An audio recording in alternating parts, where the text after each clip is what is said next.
سبيلا إلى نبذكم اتباع محمد يغالبونكم ببعض فهل نكون نحن أول من يسعى إلى ذلك وهو أجدر بأن ينهى محمدا ويكفه؟ هاي خذ.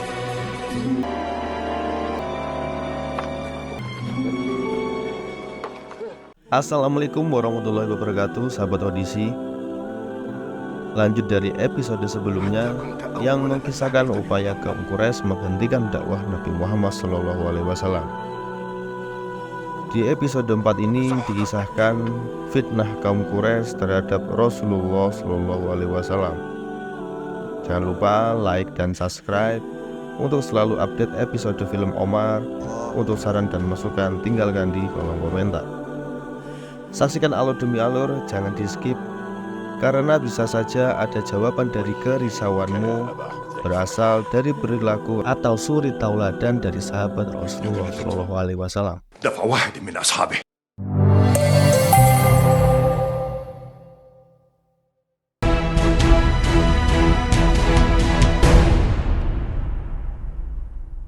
Kisah masih di Darurat 2.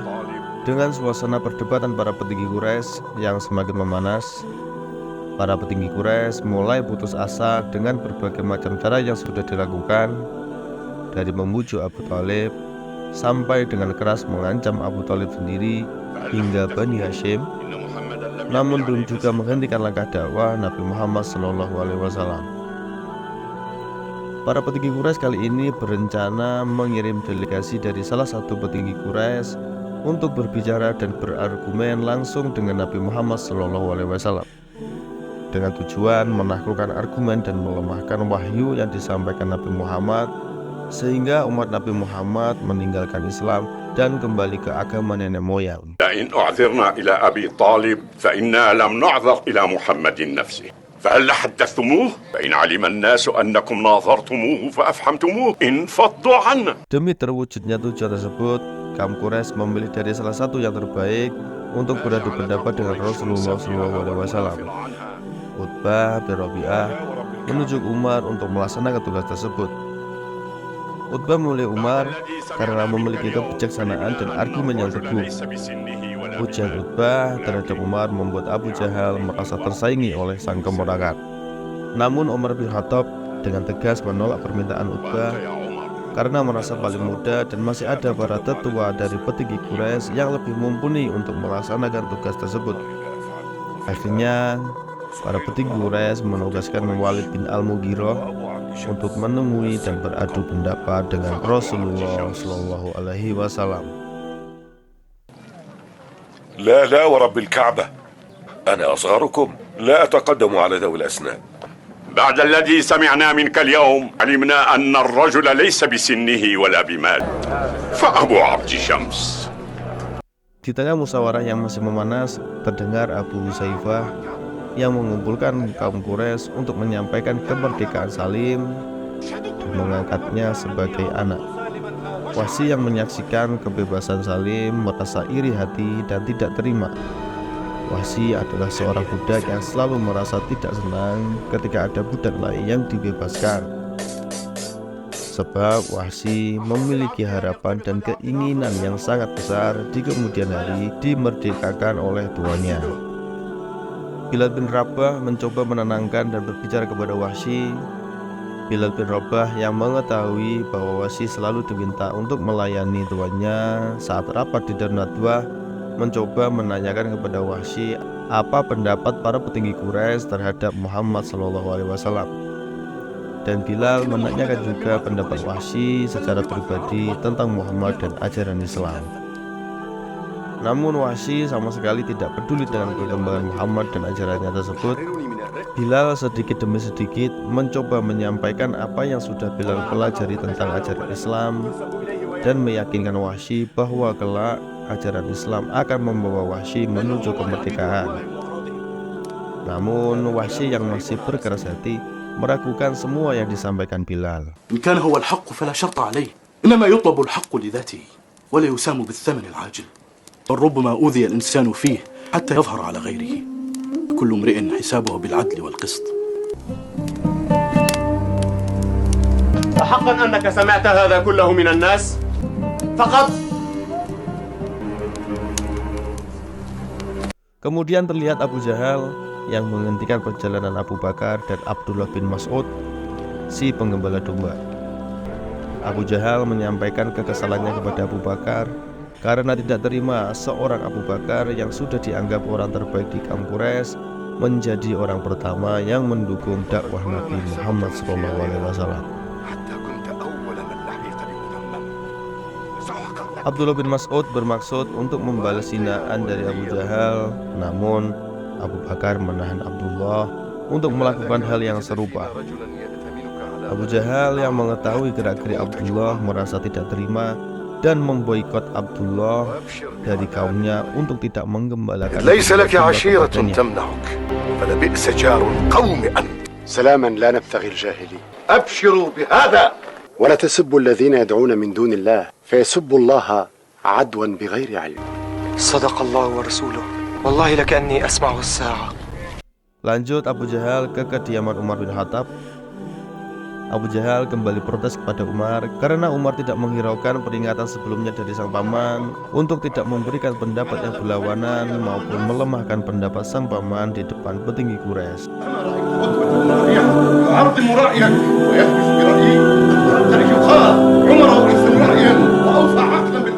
Abu Jahal merasa tidak terima karena Utbah bin Rabi'ah memuji pendapat Umar dan meremehkan pendapat sang paman.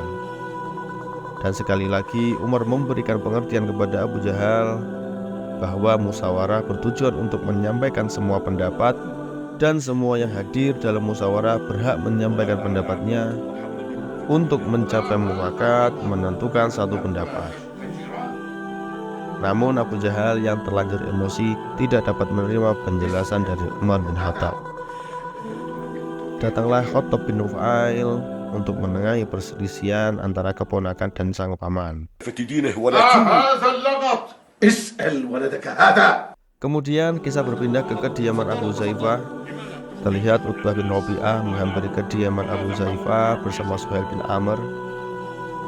Utbah menyampaikan kekecewaannya kepada Abu Zaifah karena memerdekakan Salim tanpa sepengetahuan dan pertimbangan dari sang ayah. Sempat terjadi sedikit perdebatan antara ayah dan sang anak, namun Utbah akhirnya menerima Salim dan berpesan kepada Salim untuk tetap setia kepada Uzaifah dan patuh terhadap tradisi bangsa dan agama nenek moyang, tanpa diketahui bahwa sesungguhnya Abu Uzaifah sekeluarga termasuk Salim telah memeluk Islam. ولكن أما وقد فعل وأشهد عليه الناس فقد صرت من أهل بيتي فالزم أباك أبا حذيفة وقل له كما كان لك. والله لا أفارقه ما حييت ولأجعلن نفسي فداءه. Kisah berlanjut. Terlihat Umar bin Khattab dan Khalid bin Walid yang sedang adu-adu kuda bersama beberapa pemuda Quraisy, yaitu Amr bin As, Ayas dan Sa'id. Tak lama kemudian terlihat Hamzah bin Abdul Muthalib yang hendak pergi untuk berburu. Khalid sempat mengajak para pemuda Quraisy untuk bergabung berburu bersama Hamzah bin Abdul Muthalib. Namun karena konflik dengan Bani Hashim yang saat ini sedang terjadi dan Hamzah adalah salah satu dari Bani Hashim, para pemuda Quraisy mengurungkan niatnya. Dikisahkan Hamzah adalah seseorang penunggang kuda yang sangat hebat dan sangat terampil dalam berburu, dan hal tersebut diakui para pemuda Quraisy termasuk Umar bin Khattab. فلا تكابر يا عمر.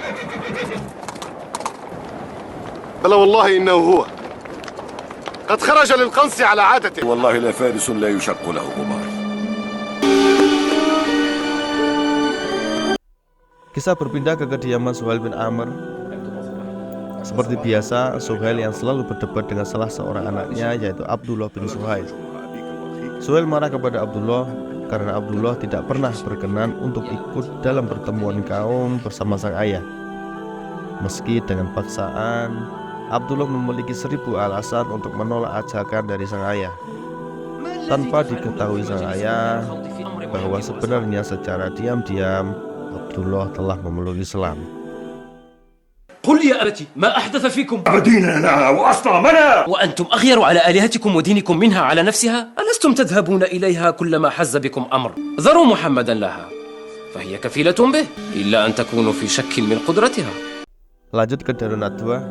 Setelah diutusnya Walid bin Al-Mughirah sebagai delegasi dari kaum Quraisy untuk beradu argumen dan mencoba berbicara kepada Nabi Muhammad SAW, Abu Jahal pun menanyakan pendapat Walid perihal hasil yang didapat dalam pertemuan tersebut dan tindakan apa yang harus dilakukan untuk menghentikan dakwah Rasulullah SAW. Kemudian para petinggi Quraisy berencana menyebarkan fitnah terhadap Nabi Muhammad SAW kepada seluruh kaum Arab dengan tujuan melemahkan wahyu yang disampaikan dan diajarkan oleh Nabi Muhammad SAW dan untuk mencegah berkembangnya ajaran Islam di tanah Arab.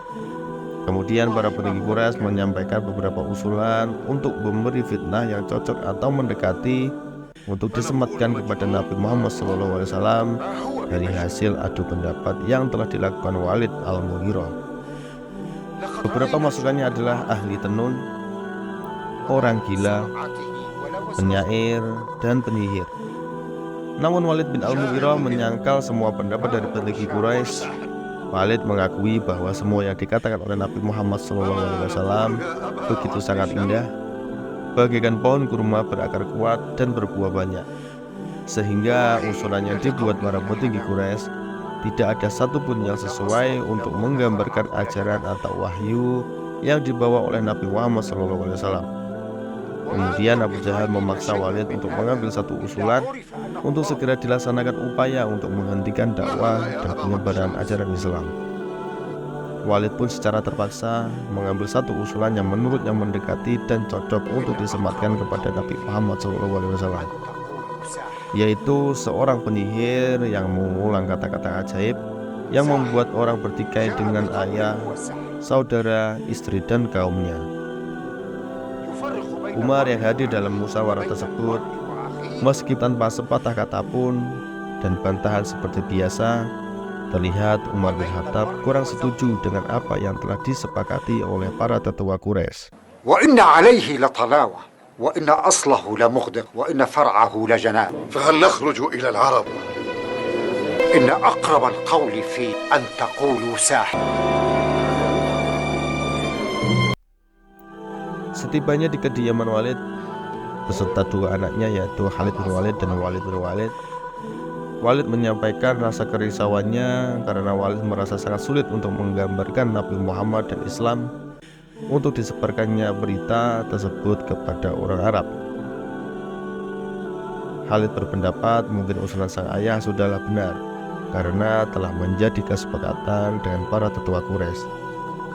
Berbeda dengan Khalid, Walid sangat bertolak belakang dengan usulan sang ayah karena sang ayah juga bersaksi dan memberi penggambaran paling indah terhadap Al-Quran, namun mencoba menyarankan orang untuk mengatakan bahwa itu sihir.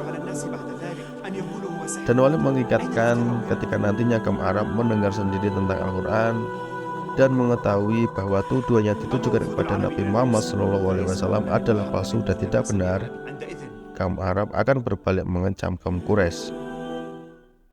ألست أنت من وصف القرآن أجمل وصف وأحسنه؟ فكيف تشير على الناس بعد ذلك يدركون أن ما نرمي به محمدا باطل وافتراء وظلم؟ Kemudian terlihat Ubay bin Rabi'ah yang berniat mengunjungi kediaman sang anak Abu Zaifah. Sesampainya di kediaman Abu Zaifah, amat terkejutnya Ubay menyaksikan anak, menantu, dan mantan budak anaknya yang sekarang jadi cucunya sedang melakukan sholat, ibadah yang dikerjakan umat muslim. Melihat hal tersebut, Utbah sangat murka dan khawatir dengan apa yang akan terjadi terhadap Uzaifah setelah kaum Quraisy mengetahui keislamannya. Perdebatan pun terjadi. Utbah marah kepada Uzaifah karena ajaran Islam mempengaruhi Uzaifah menjadi seorang anak yang tidak berbakti kepada sang ayah. Uzaifah pun menyatakan tidak ada yang pantas ditakuti kecuali Allah Subhanahu wa Ta'ala dan meminta Salim untuk membacakan beberapa ayat perihal ajaran Islam tentang berbuat baik kepada orang tua kepada Utbah dan berharap sang ayah mau menerima Islam. Namun Utbah bertahan dengan pendiriannya untuk tetap bersama kaumnya dan menolak ajaran Islam. Tak lama kemudian, keluarga Hudzaifah berbondong-bondong menghampiri kediamannya, yaitu Abu Sufyan, Hindun, dan mertuanya Suhail bin Amr. Hindun, saudara perempuan Hudzaifah, sangat mengecam keras dengan apa yang dilakukan Hudzaifah. Kemudian Suhail mengajak sang anak Sahlah bin Suhail untuk pulang meninggalkan Hudzaifah, karena Hudzaifah sang suami telah meninggalkan agama nenek moyang. Namun Sahlah menolak permintaan sang ayah, karena Sahlah akan tetap patuh terhadap sang suami Abu Hudzaifah bin Utbah. Bukannya gentar, Hudzaifah terlihat berusaha keras untuk meyakinkan keluarga dan saudaranya untuk menerima ajaran Islam. Namun apa daya, tidak ada satupun yang menghiraukan Hudzaifah. ألا تجلس فتسمع مني بل أكرم سمعي. وأنت أبا يزيد وأنت يا أخي أبونا لا يفارق قومه. لولا أن يتشفى بنا الخصوم لصرعتك. Kisah berlanjut dengan dilaksanakannya rencana para tetua Quraisy. Suhail bin Amr yang masuk dengan kemampuan pidatonya ditemani sang anak Abu Jandal mulai menyampaikan berita tentang Muhammad di depan semua bangsa Arab. Sesuai rencana yang disepakati para petinggi Quraisy, Suhail menyampaikan bahwa kaum Quraisy telah mengecam ajaran Islam yang dibawa oleh Nabi Muhammad SAW. Karena ajaran tersebut menyebabkan perpecahan di kaum Quraisy. Kaum Quraisy juga menyatakan bahwa memutus kekerabatan dengan Rasulullah SAW supaya kaum Quraisy tidak disalahkan apabila ajaran Islam juga memberi dampak yang sama kepada bangsa Arab lain. Kemudian datanglah Abu Lahab yang membantu Suhail untuk menyerukan berita tentang Muhammad SAW dan berusaha meyakinkan bangsa Arab lain dengan mengatakan bahwa ia adalah kerabat dan paman dari Muhammad SAW dan membenarkan berita tersebut. Di tengah pidato Suhail bin Amr, Abu Jandal meninggalkan sang ayah begitu saja tanpa menunggu tugas sang ayah selesai. أفكنا نؤثر به الناس دوننا وهو يقول أنه كذاب كذاب هي شهادة عمه. Sesampainya di rumah, Suhail kembali bertemu dengan kedua anaknya, yaitu Abdullah dan Abu Jandal. Suhail memarahi Abu Jandal karena tidak menunggu dan menemani sang ayah hingga tugasnya selesai. Perdebatan pun tak terhindarkan. Abdullah pun ikut serta untuk membela saudaranya Abu Jandal. Abdullah mengingatkan sang ayah perihal apa yang dilakukannya terhadap Muhammad SAW, bahwa apa yang disampaikan sang ayah bisa saja benar, namun juga bisa salah. Suhail pun marah terhadap Abdullah karena Suhail merasa Abdullah lebih membela Muhammad SAW. Suhail pun curiga Abdullah telah bertemu dengan Nabi Muhammad SAW karena Abdullah berbicara sebijak demikian dan berani melawan sang ayah. Namun Abdullah menyangkal hal tersebut dan mengingatkan sang ayah ketika Abdullah masih muda, Suhail sering bercerita tentang Muhammad perihal akhlak baik dan kejujurannya.